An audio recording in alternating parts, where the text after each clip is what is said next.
इमरान खान की सिस्टर और बात कर रही हैं, बैरिस्टर गौहर और बात कर रहे हैं। आपने चढ़ाइयां करके कई कई दफा देख ली और उसका नतीजा ये निकला कि अब आप पुरअमन एहतजाज की बात करने लग गए हैं। सियासी सोच से इमरान खान सोचें और अपने सियासी वाबस्ता लोगों से बात करें। मेरा ख्याल है वो बेहतर फैसला करेंगे। बात कर लेते हैं मुल्क की सियासत की। तो गर्मी बढ़ने के साथ साथ इक़्तिदार की राहदारियों में भी टेम्परेचर बढ़ने लगा है। अडियाला जेल से बानी चेयरमैन का नया फरमान सामने आ गया है। अलीमा खान ने अडियाला जेल में मुलाकात के बाद मीडिया से गुफ्तगू करते हुए बताया कि बानी पीटीआई ने कहा है कि ये नजरिए की जमात है, इलेक्टेबल्स की नहीं। को नजरिए का वोट मिला है और मेरी सब पर नजर है। जो विकेट के दोनों जानिब खेल रहे हैं उनकी पार्टी में कोई जगह नहीं। वक्त आ गया है कि वो अपने मुस्तकबिल का फैसला खुद कर लें। बानी पीटीआई ने कारकुनों को तहरीक की तैयारी की हिदायत करते हुए ये पैगाम दिया है कि पार्टी बड़ी तहरीक चलाने जा रही है। लोगों को इस्लामाबाद नहीं बुलाएंगे बल्कि पूरे पाकिस्तान में तहरीक चलाएंगे। इसके साथ साथ अलीमा खान ने ये भी बताया कि बानी पीटीआई ने कहा है कि सारी जिंदगी जेल में रख लें, नहीं झुकूंगा। आम कैदी के हकूक भी नहीं दे रहे। 8 महीनों में सिर्फ एक मरतबा बच्चों से बात करवाई और मेरी बहनों से मुलाकात नहीं करवाते। मगर चेयरमैन पीटीआई बैरिस्टर गौहर ने बानी पीटीआई के बरक्स मौक़िफ़ अपनाया है। उन्होंने बानी की रिहाई के लिए कारकुनान को जज्बात काबू में रखने का मशवरा दे दिया है और कहा है कि कारकुन क़यादत पर एतमाद करें। बानी पीटीआई की रिहाई के लिए हर मुमकिन कोशिश कर रहे हैं। हमारी कोशिशों से बानी पीटीआई खुद भी वाकिफ़ हैं और हम जो कुछ कर रहे हैं उनके मशवरे से ही कर रहे हैं। बैरिस्टर गौहर ने ईद से पहले बानी की रिहाई की उम्मीद जाहिर करते हुए कहा है कि उम्मीद है ईद से पहले बानी पीटीआई लग जाएगा। इसी तमाम तर सूरत हाल पर बात कर लेते हैं। हमारे साथ मौजूद हैं सीनियर तज्ज़ियाकार आमिर इलियास राना साहब। बहुत शुक्रिया राना साहब आपके वक्त का।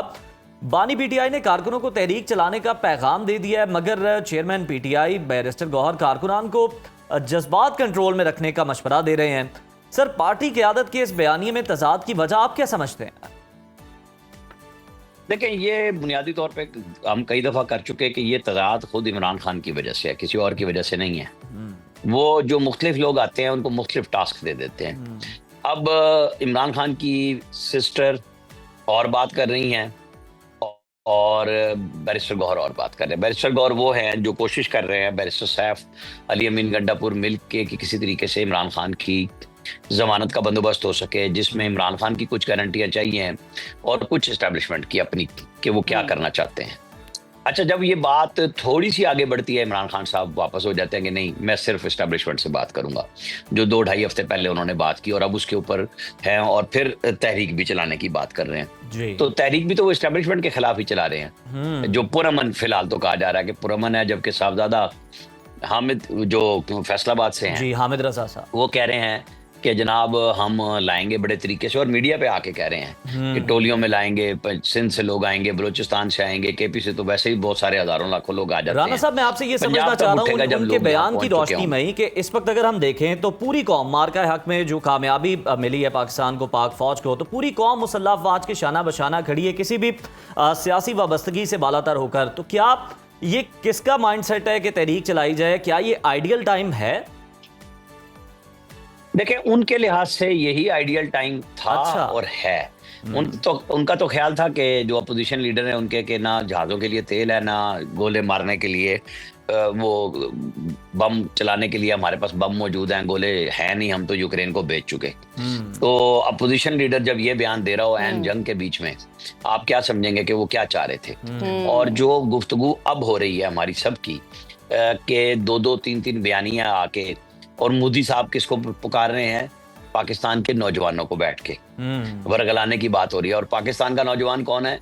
सियासी वाबस्तगी अपनी जगह पे, लेकिन जब मिसाइल चलते हैं तो नूर खान एयरबेस के बाहर पाकिस्तान का झंडा लेके पहुंच जाते हैं। उस जंग में जिसमें इंडियन डर के बैठे हुए हैं, हमारे नौजवान, बूढ़े, औरतें, बच्चे सब वो अपनी फौज के शाना बशाना है। जहां हम मिसाइल चलाने के लिए बैटरियां लेके, गाड़ियां लेके पहुंचते हैं, वहां वो लोग खानदान के खानदान आपस में झगड़ रहे होता है कि खाना हम अपने जवानों को देंगे। तो पाकिस्तानी कौम तो ये है, जब दुश्मन सामने आता है तो हम जो बुनियानु मरसूस वाली बात है, शीशा पिलाई हुई दीवार कैसे बनते हैं, वो ऐसे ही बनते हैं कि पूरी कौम एक हो जाती है। फिर वाबस्तगी सियासत की खत्म हो जाती है, फिर मुल्क के साथ वाबस्तगी होती है। और यही हमारा खासा है। ये बात इस तरह भी कहा जाती है कि 11 महीने शैतान और उसकी कुव्वतें हम पे चढ़ाई करती हैं और रमजान शरीफ आता है तो शैतान फिर बंद भी होता है और फिर सोचता है कि इनके साथ मैंने 11 महीने क्या क्या नहीं किया और ये मेरे साथ क्या वादे करते रहे और सारे के सारे बड़ी मुसलमान बन गए। बेहतरीन आपने तो ये मिसाल हमारी दी है कौम है राना ना इस साहब। तरह की। बिल्कुल ठीक है। आपसे मजीद जानना चाहूंगी, कुछ देर पहले आप तहरीक की बात कर रहे थे, बानी पीटीआई ने तहरीक की कॉल तो दे दी है, लेकिन इस दफ़ा उन्होंने कहा है कि इस्लामाबाद की बजाय पूरे मुल्क में तहरीक चलाने का फैसला उन्होंने दिया है। क्या समझेंगे एज ए एनालिस्ट, क्या तकसीम और तजाद की जो शिकार पीटीआई है कोई मौसर तहरीक चला पाएगी? क्या लगता है आपको? नहीं, मैं आपको यही तो बता रहा हूँ कि एक तरफ से ये गुफ्तगू है, दूसरी तरफ से इनके ही लोग क्या बात कर रहे हैं कि हम लोगों को आहिस्ता आहिस्ता इकट्ठा कर रहे हैं और फिर एकदम यलगार करेंगे। अच्छा, क्या ख्याल है कि जो लोग जंग लड़ रहे हैं या जिनसे आप जंग लड़ना चाहते हैं वो बेखबर है इस प्लान से, जिसको आप टीवी पे आके ऐलान भी कर रहे हैं और कहते हैं कि हम इकट्ठे भी करेंगे? तो फिर ये बात तो 26 नवंबर वाली हो गई ना दोबारा, कि आप कर लें, वो आगे से संभाल लेंगे। आपने चढ़ाइयाँ करके कई कई दफा देख ली और उसका नतीजा ये निकला कि अब आप पुरअमन एहतजाज की बात करने लग गए हैं। आप तो कहते ही यही हैं कि हम पुरअमन है।